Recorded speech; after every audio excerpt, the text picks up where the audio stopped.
Hey, welcome. We are revisiting the Mania of WrestleMania Rewatch podcast. I'm Carlos. And I'm Maria, your resident mark in training. And today, guess what? We get to revisit ourselves or an episode of ourselves, WrestleMania 9, because of the newest documentary that came out, Becoming a Spectacle, the Making of WrestleMania 9. That's right. Lucky you. You get to revisit with us. And as you know, I have more charisma than Hogan had creative control in 1993. That's a lot of charisma. That's a lot of charisma. And so we're going to go ahead and break down this documentary. We got some interesting tidbits, not only about how WrestleMania 9 came about, but also about some particulars of the matches, some dirt behind why something happened, why Hulk Hogan was brought back in, why Mr. Perfect may have been sandbagging Lex Luger, why the giant González had a bodysuit with random swatches of fur. We'll get into all of that and more. Yeah, I'm excited. Here we have my tag team partner. He is the Diesel to my Shawn Michaels, the brains to my good looks, and the only guy here who remembers, like he just said, Giant González's bodysuit. So let's get into it. Yeah, so WrestleMania 9, the first WrestleMania that took place outdoors, right? We got a little bit more tidbits, but did you see anything that stood out to you as you being our resident market training? Well, since we're going into the archives, we actually covered this WrestleMania 9 last year. So if you have not watched that Revisiting the Mania WrestleMania 9, please make sure that after you watch this, you go back and do a revisit with us. So WrestleMania 9, Becoming a Spectacle. What did I notice? Did you mention it was premiered April 11th? No, I didn't mention the date or anything like that. Okay. So we all know that this was flashy, fun, full of questionable commentary, as you would think, as we know. It was definitely a wild ride and a lot of fun. I just remember a lot of those exciting things that we saw first time that we watched it. Which is one, Bobby Heenan riding backwards on that camel, and then we get to see some details as to why he did it. Did you want? No, go ahead. It was like Bobby the Brain Heenan. He lived up to his moniker of the Brain. That man studied wrestling from the 1950s, so he's already over here. We're in 1990s. He's like 30 something years of studying wrestling and many more years of being in the business. So right. For him to know his character and to be like, you know what, it will probably be funnier and nothing's gonna happen. No one's gonna boo me. No one's gonna hate me even more than I'm already hated as the color commentator on TV. What if I ride this camel backwards? Yeah. And it was like the most hilarious thing. And we do talk about how it was Bobby the Brain liked to just come out and give us some comedic relief by coming out on the camel backwards. He pulled it off. It was hilarious. And all more hilarious that we are setting the stage, or Vince McMahon is setting the stage in Las Vegas. So this is April, like we said, 1993. Vince McMahon is like, what if we take this outdoors in Vegas, dress everyone in togas, and pretend it's the Roman Empire, but with elbow drops? Right. You know, so then we see Bobby the Brain Heenan coming out backwards on a camel, which was hilarious. He definitely pulled it off. What else did you notice? I noticed that this WrestleMania pretty much was set in motion 5 years before 1993. They talk about how they wanted to get they needed a promoter. They were having a hard time getting someone to promote this boxing match between Sugar Ray Leonard and I forgot the guy's name, but his last name is Lalonde or Lalonde, depending on who you believe in this documentary and how you pronounce this guy's last name. But Vince had always wanted to get into boxing promotion, and we had covered this when we did the review of the Mr. McMahon documentary on Netflix, he had interned or he had a job with Bob Arum. So he did have some experience as a boxing promoter. He may have set Arum up for failure on some of those promotion things that he did, especially with the one with what's that, Daredevil? I'm impressed. It's a really good stunt guy. callback. So I forget what the stunt guy's name. I'm thinking about Super Dave, but who? We just saw him too. We have pictures. Yeah. But if you guys can jog my memory, or if my memory doesn't get jogged by then, please leave it in the comments. Evil Knievel. There we go. There. Yeah. So he set Bob Arum up. Like my Omega things are not working right now. So they were so impressed at Caesars with the job that Vince McMahon did in promoting, and Vegas was looking to change their image to become more family friendly. So the WWF, or now E, was looking to change their image from the WrestleMania 8 because they no longer had Hogan. Hogan was going to go off to Hollywood and become an actor. He became the greatest. What? Hold on.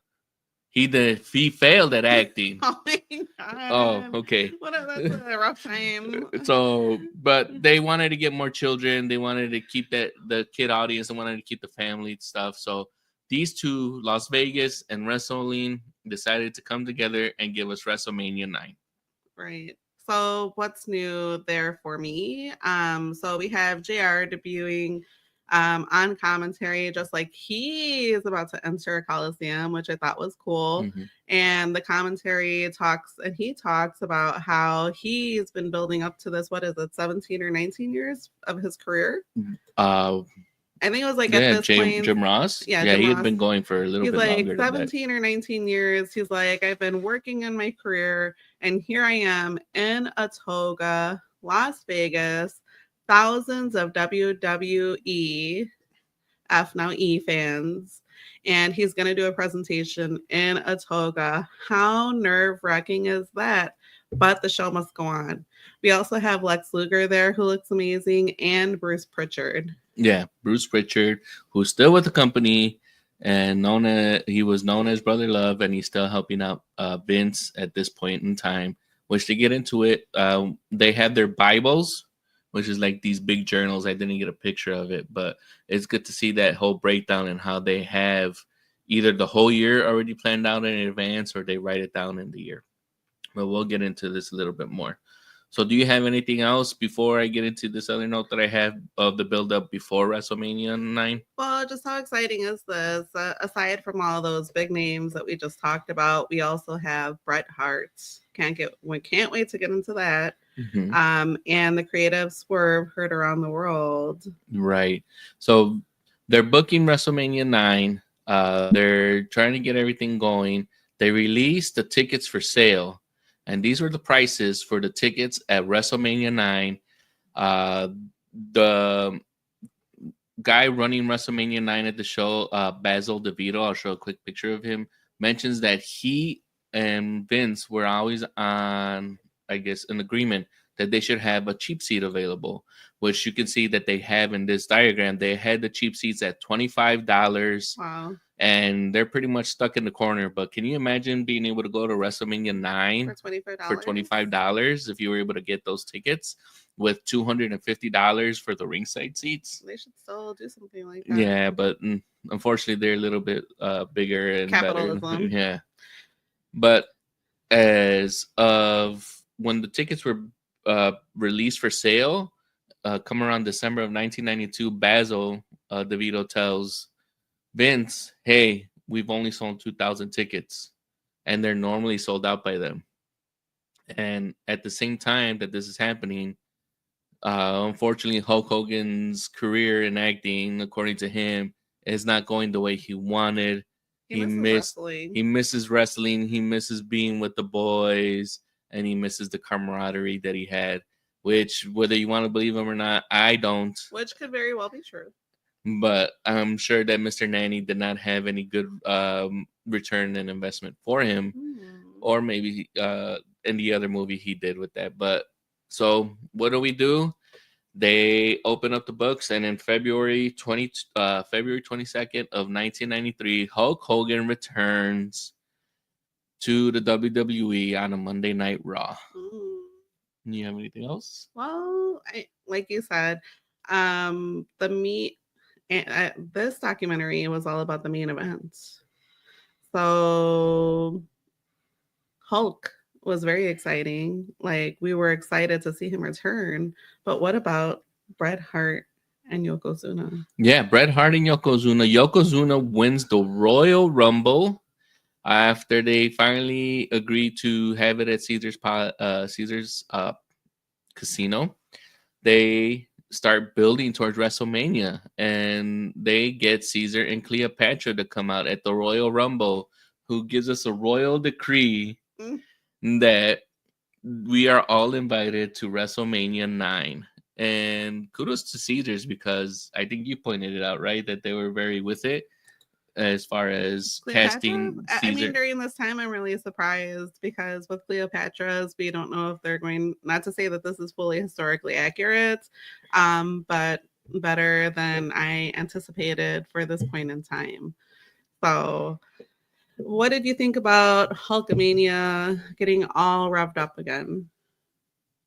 Were you here for it? I was not here for it. I think I had already when we did our WrestleMania 7, the Stars and Stripes one. I think at that point in time I was already turning on him. And as far as me remembering back to where I was in that, this is 93, so that would have been 91. Yeah.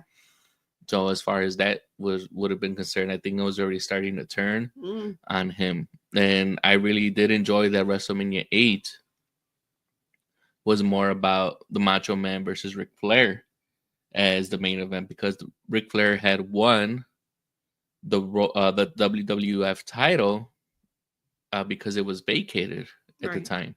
And that's when we started the tradition afterwards, which Yokozuna ends up winning to be the one that challenges the champion, which is Bret Hart, at WrestleMania for the title. So if Hogan had his way, whether it's WrestleMania 7 or 8, we would not have the great match that I believe was the Macho Flair affair in WrestleMania 8.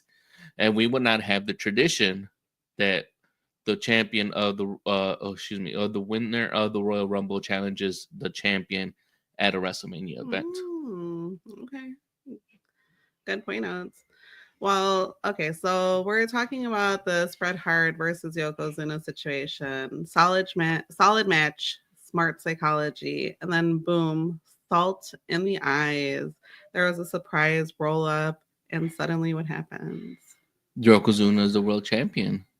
Yeah. So, and then, we'll get a little bit more into the booking here. So now that we've pretty much given you, what the documentary exposed before, as far as, the buildup of how WrestleMania 9 started, and how we got to the point, and how it was built on a parking lot, pretty much.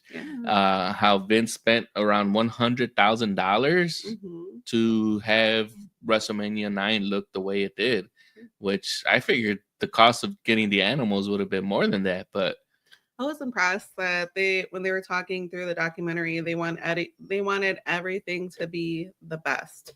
So they're building their brand, is what we can see. And this is 1993. And they're like, we want WrestleMania, we want WWE, we want this event to be the best. So everything had to be amazing, awesome, on point. And if it wasn't, they worked on making sure that it was.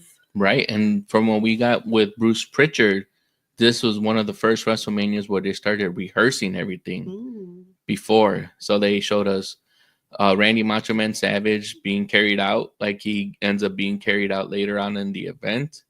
They showed Bobby the Brain Heenan workshopping his backwards camel walk out to the ring and things like that. So they wanted everything to be perfect. They even practiced the pyro, which I actually remember talking, like, why would you have pyro in the mirrors? So close to not only legs, but also to the ladies that are holding up the mirror. So hot. They actually talk about that during the documentary. But it worked. Bruce said that if it didn't work and if it wasn't perfect, then we're going to have it. So obviously they had no issues with having that pyro so close to everyone there in the ring. Right.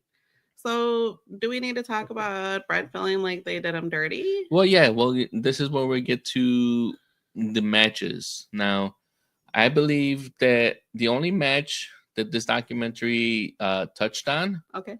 that you recommended and that I recommended uh, was the Lex Luger versus Mr. Perfect. They talked about the Steiner Brothers match versus the Head Shrinkers. Right. There wasn't really much that was given to, like, there wasn't much tea spilled about that.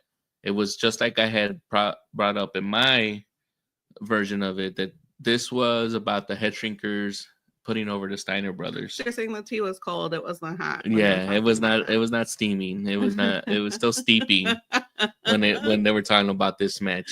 But I do recommend that match, but not because of the Steiner brothers, but more because of the work that the Head Shrinkers did at that job at that time to put that tag team over, Rikishi and Samu. Right. Maria recommended the Razor Ramon versus Bob Backlund match. I thought it was good, which they do not really talk about. No.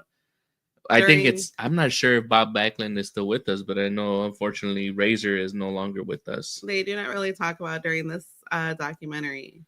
Right. So then the other match that we recommended, which they did talk about a little bit about behind the scenes, was Money Inc. versus the Mega Maniacs. So which one do you want to dive into first? You want to dive into the tag team or Lex Luger versus Mr. Perfect? Or do you want to talk about The Undertaker versus Giant Gonzalez?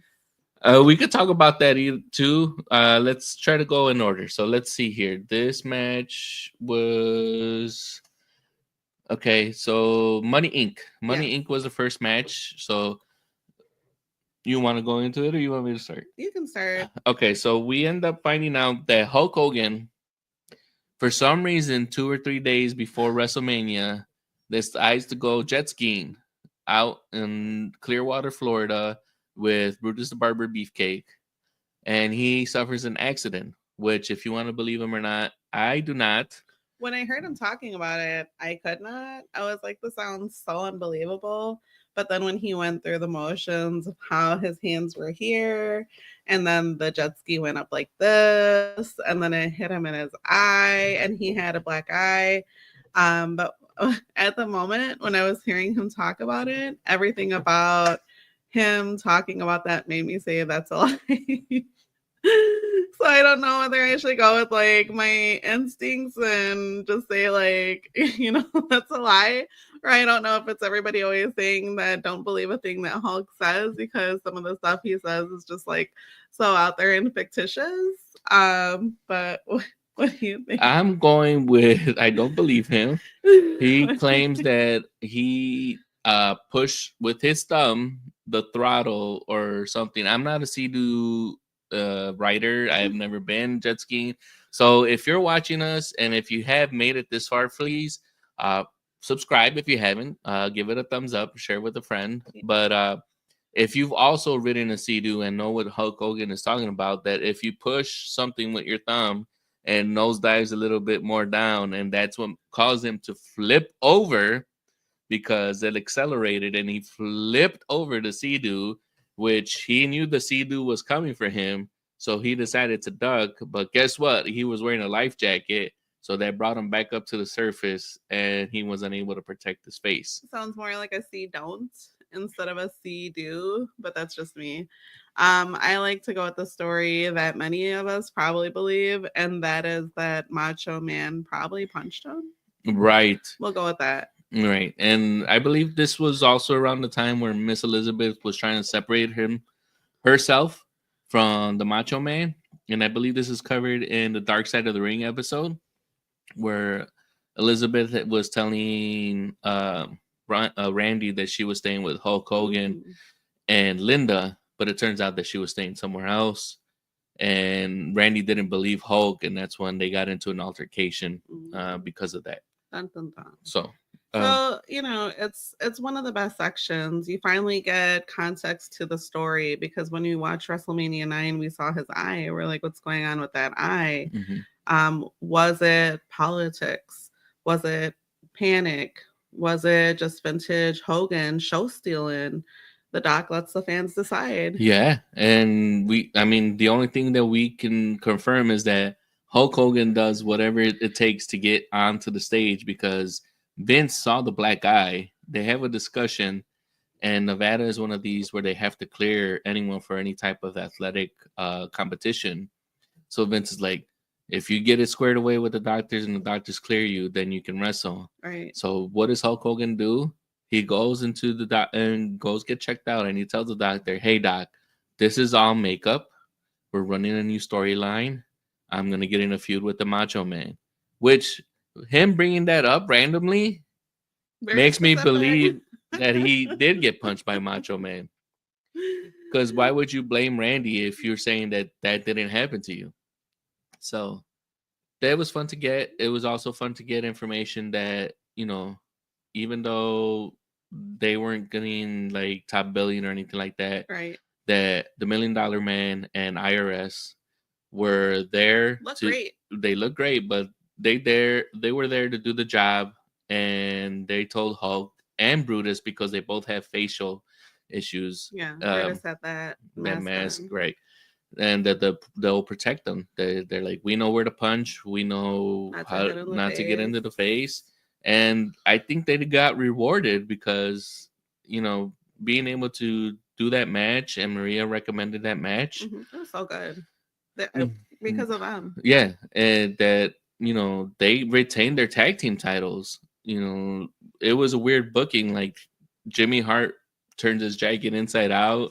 He's wearing referee stripes, and he gets the count to 3, but it's not legal, so he's not the legal referee. So I enjoyed having that a little bit more, and maybe I'll have to rewatch it because I haven't gotten a chance to watch it. And knowing all that, right, I'll update this a little bit more with my recommendation. Then maybe I'll change my mind on that tag match. That's true. Meanwhile, Hogan's like, I just did what was best for the fans, brother. And it's true because there's this guy from Caesars that is always like, well, how's Hulk Hogan gonna get the belt if he's in this tag match? Right. So there's always this little inkling of Hogan has to have the belt. So moving on to the next match that we recommended that we got a little bit more tea on is the Lex Luger and Mr. Perfect match. I recommended this match. You recommended this match. Let's get into some of the pictures that we got. So we got more. We got Lex Luger here talking about how he got his gimmick of the narcissist, Lex Luger, and we got a little bit peek behind the curtain as we got pictures of not only his name and how they were going to trademark it and things like that, right, but also some of the costume ideas that we had. And I'm not gonna lie, some of these look pretty good on pen and paper. Yeah, they're awesome. I love the artist rendition of the costumes that they're proposing for this WrestleMania 9. Lex Luger. My tongue got tied. You're like Mr. Perfect. You want to call him the Lexorcist too. I want to call him the Lexorcist. One of these was this his favorite one because it makes his shoulders pop? Yeah, he's like, my shoulders look more broader here than they do in real life. But what you all know, you seasoned veterans of wrestling, they talk about it here is that Lex Luger is great to look at. The appeal is there, but he's not that great of a wrestler. Yeah, and he was looking for Mr. Perfect to lead him and put in that work. And it was funny to hear that because I don't see that like there's any issue on that. And when I did my rewatch of this match, I recommended this match without even knowing. When you watch it after, because they show you this match, parts of it during this documentary, then you kind of see, oh, okay, he was phoning it in. Yeah, Lex Luger goes up to, and they get in the tie-up. If we discussed many times, a tie-up is usually if you're working with someone new, you've never rehearsed anything. That's when you're going back and forth to discuss the bumps, the setup, the sequences that you're going to go through. So Lex ties up with Mr. Perfect, and he asks Kurt, which is Mr. Perfect's shoot name, his real name, right? What are we doing? And he's like, what do you mean, what are we doing? I thought, I don't know what we're doing.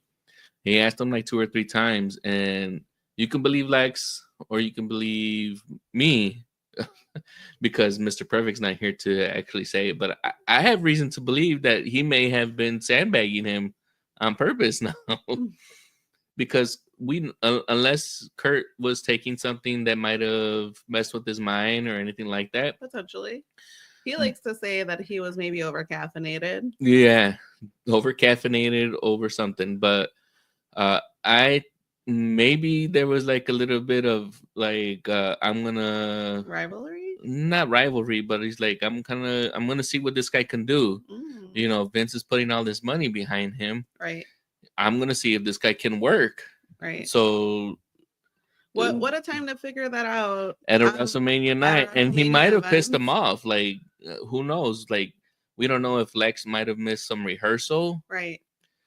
Because if you're there rehearsal, we've seen and we've heard like when Macho Man went step by step with Ricky the Dragon Steamboat at WrestleMania 3, he's like, "What's move 100? What's move this?" So they work these out. They plan them ahead, right? So if Lex Luger is asking Kurt, "What are we doing?" Who's not paying attention? Is it Kurt or is it Lex Luger? And that, to me, the fact that they were still able to give us a match that not only I recommended, but also my wife recommended, it's a testament not only to like something chaotic making something beautiful, but also to the talent that Mr. Perfect Kurt Hennig had. Rest in peace. Accurate. So this episode of Revisiting the Mania is brought to you by us. But if you want to sponsor us, reach out. We are fans of coffee, beer, wings, not necessarily in that order. And remember to hit like or subscribe if you haven't already. We'd appreciate it. Yeah, and if you're listening to us on any of the podcast platforms, whether you're Apple, Spotify, Spreaker, and any otherwhere else that you digest audio podcasts, don't forget to give us a review, 5 stars if you like it, and share with a friend. That's right. And make sure that your podcast lineup is tight and your entertainment hits harder than a Hulk Hogan promo. And getting back to a note that I said, what?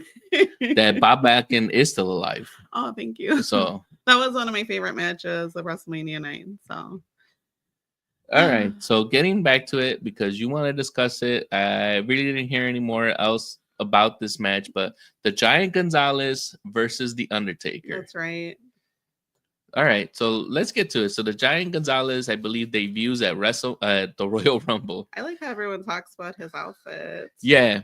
So it turns out what Bruce Pritchard says is that they had this concept, kind of pictured here, where the Giant Gonzalez is supposed to have fur hanging off of his torso. The drawing looked better. The idea was better. The execution was this.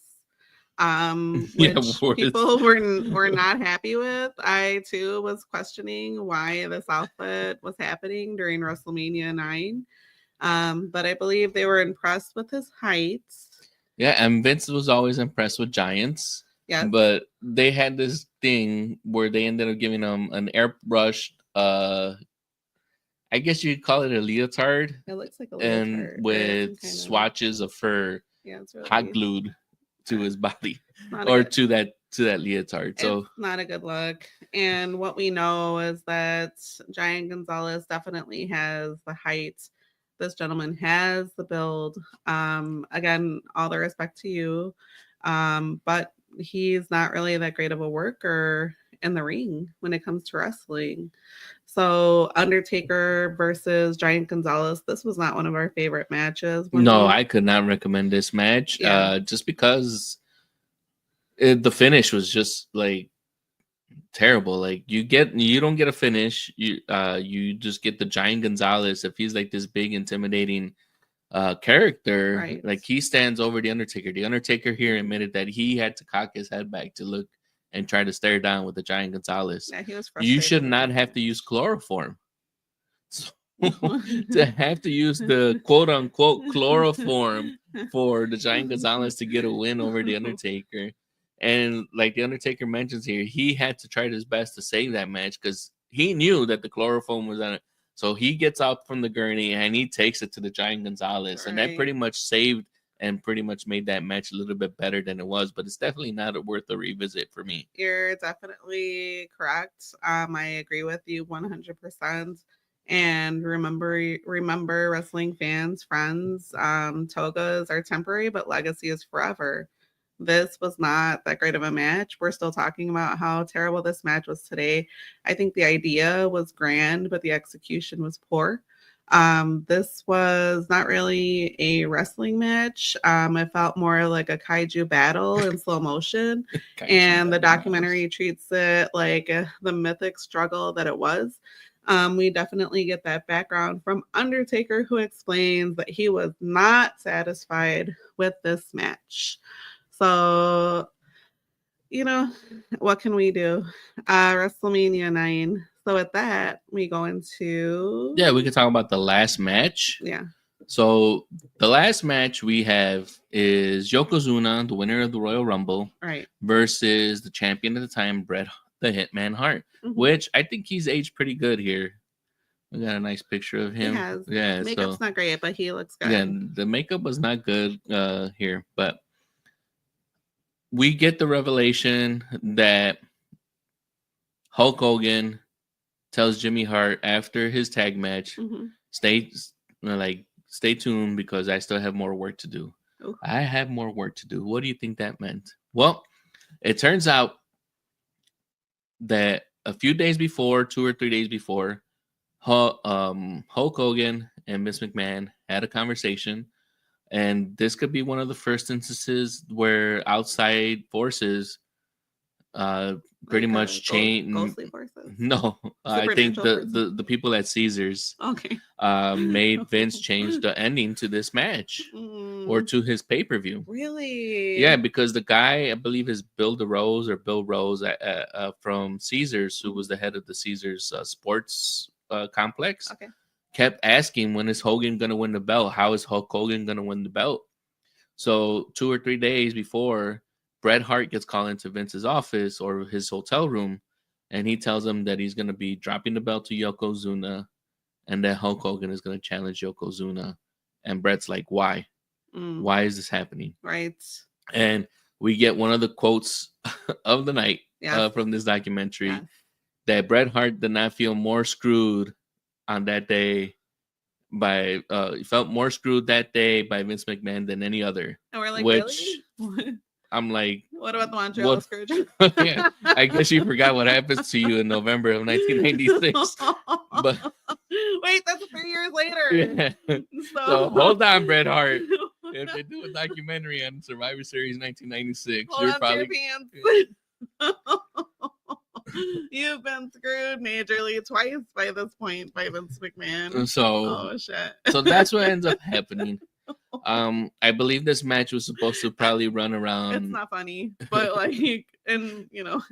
Yeah, this match runs for 8 minutes and 55 seconds. I believe it was probably supposed to go maybe 12 or 15 minutes. But as Bret Hart points out, Yokozuna does not have the stamina to be able to go that far.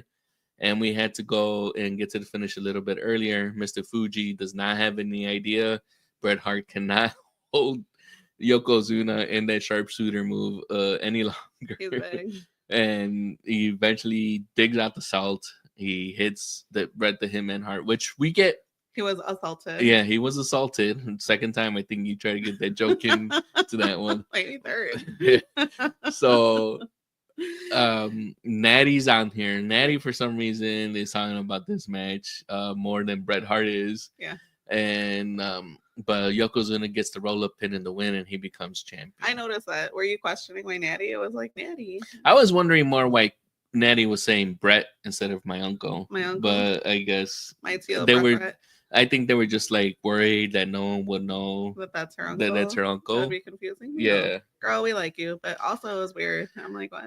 So, then comes Hulk Hogan out of nowhere, and we get the finish that the people at Caesars wanted.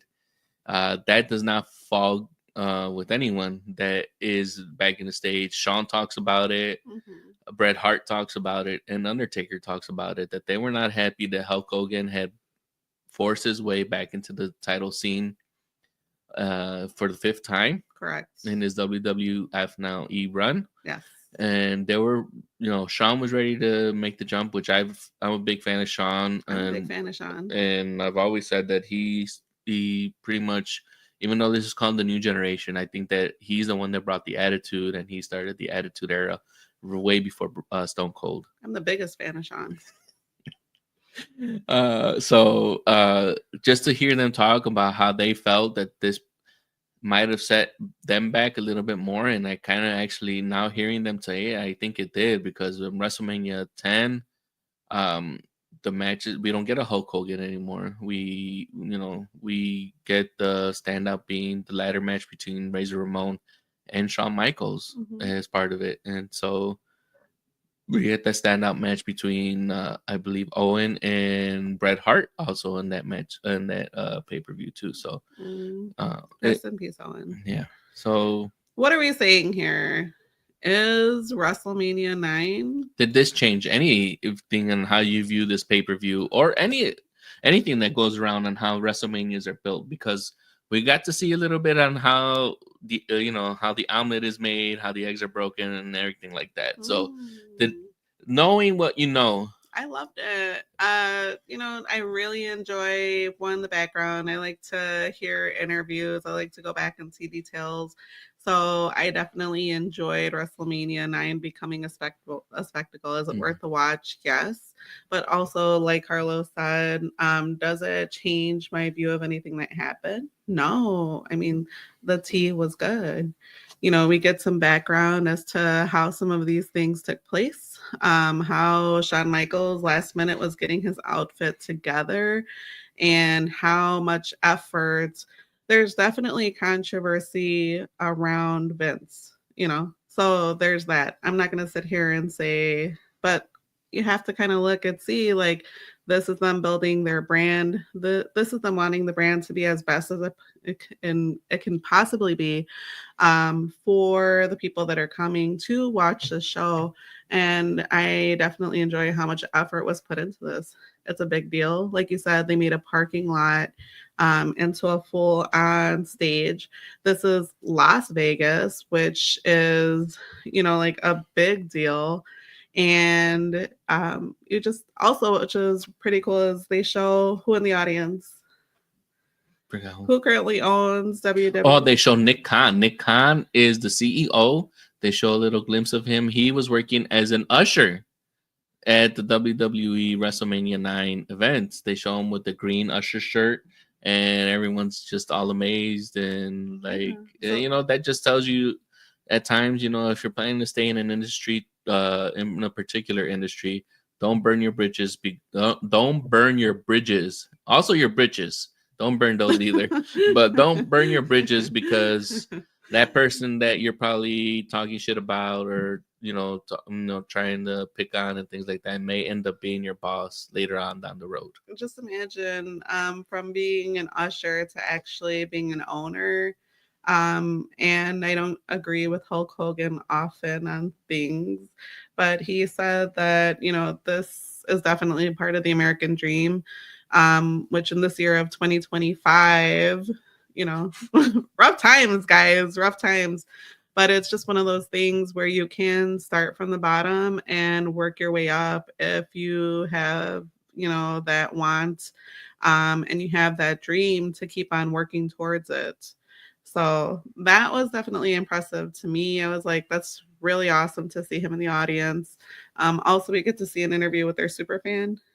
Vlad, the super fan, he was there, which we have watched that documentary, but I don't believe we made an episode about that as well. But if you'd like for us to go ahead and review that episode, please drop it in the comments.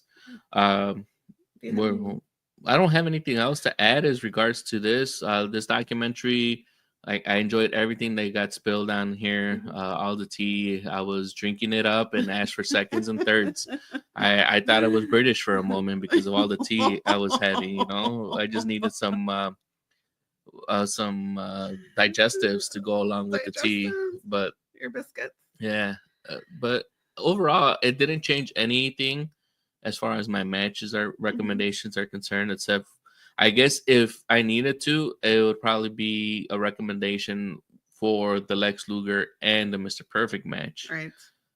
Because that match, even though it's like 10, 11 minutes, you can see that it's becomes so much more better Right. because was there personal tension? Was there something that got crossed?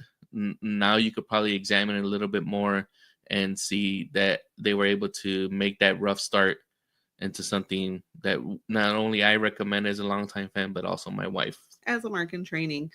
I also like in the documentary that we have Mr. Perfect going out and kind of tussling with Shawn Michaels in the background, which is pretty cool. Mm-hmm. And Shawn Michaels is like, hey, that's very common today, where you get to see that kind of background situation. We just covered that in the last WrestleMania that we revisited, where they took it all the way to the back during that COVID WrestleMania 36. Yes. So that was a pretty cool preview. What do I think? Would I recommend that you watch this with us, revisiting the Mania? Yes. It's smart, self-aware, and it's packed with insight, like Carlos mentioned. It doesn't bury the actual show. It doesn't protect it either. It says, yeah, this was, a big spectacle. These were the important things during this match. This is what really mattered. And this is the kind of show that we're trying to produce. And that, my friends, is what makes wrestling so damn fun. So yeah. And not only does it make it so much fun, but they only got one shot at everything, guys. Right. And the fact is, like Sean says, is like sometimes they're not always home runs, but we always strive to hit home runs.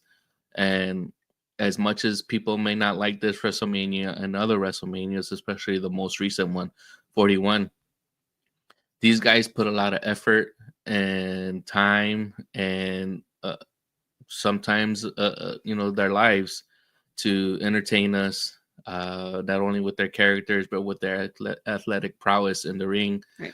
And just seeing how everything is made and all the effort that goes into it, it makes me appreciate it a little bit more.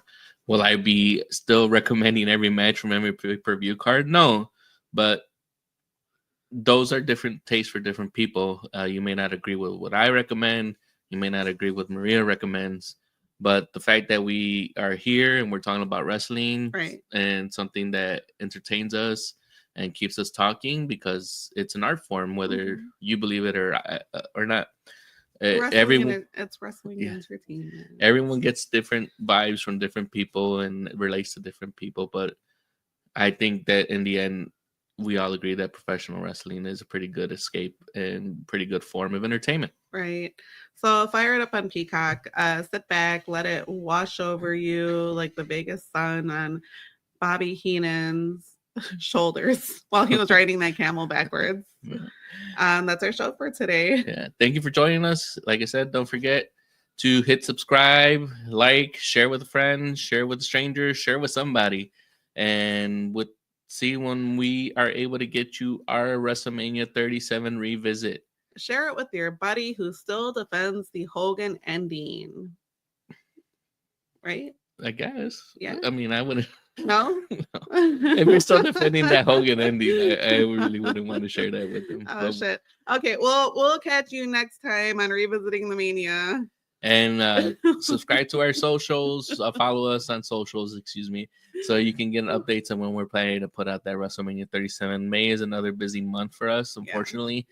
Personally, Mother's Day, happy Mother's Day to all the mamas out there. Yeah. Also, May the 4th be with you if you celebrate. Yeah, because today is that day.